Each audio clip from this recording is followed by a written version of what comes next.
Welcome to RP7 TV.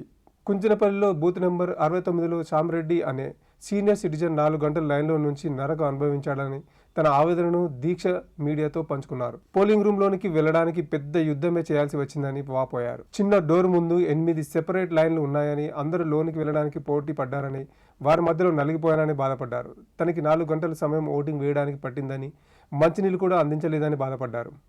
నా పేరు శివరామరెడ్డి అండి. ఇక్కడ కుంచనపల్లిలో బూత్ నంబర్ 69లో ఇప్పుడే ఓటేసాను.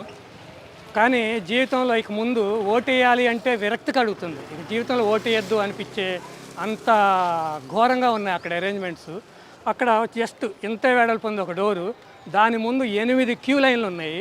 క్యూ లైన్లు కూడా అనొద్దు, కనీసం 8 మంది ఇంత డోర్ల ముందు తోసుకుంటా ఉన్నారు. ఆడవాళ్ళు లేదు, మగవాళ్ళు లేదు, అందరూ ఒకళ్ళనొకళ్ళు తోసుకుంటానే ఉన్నారు. అట్లాగే ఓటు వేసిన వాళ్ళు కూడా మళ్ళీ ఇదే డోర్ నుంచి బయటకు రావాలి. అంటే ఎంట్రీ ఎగ్జిట్ ఒకటే సేమ్. అంటే పరమ భయంకరంగా పరమ ఘోరంగా ఉంది. అట్లాగే మరి ప్రాబ్లం ఉంది, ఎవరిని కాంటాక్ట్ చేయాలని అక్కడ ఎవరిని అడిగినా కూడా ఇక్కడ ఎవరు ఉండరండి, అందరూ మంగళగిరిలోనే ఉంటారు, ఇక్కడ చేయడానికి ఎవరు లేరు అన్నారు. సరే వెతకంగా అక్కడ BLO గారు ఒక ఆయన కనపడ్డారు, సహాయక కేంద్రం అని ఉంటే.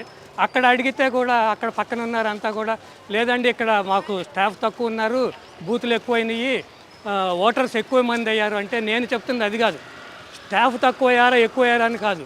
మీరు క్యూ లైన్ మెయింటైన్ చేయగలుగుతారా లేదా, అదొక్కటే నేను అడుగుతున్నా. అది చేయలేకపోతే మాత్రం వేస్ట్. ఎన్ని బూతులైన మీరు 100 బూతులు పెట్టినా కూడా క్యూ లైన్ మెయింటైన్ చేయకపోతే ఇది తోసుకోవటం ఉంటుంది.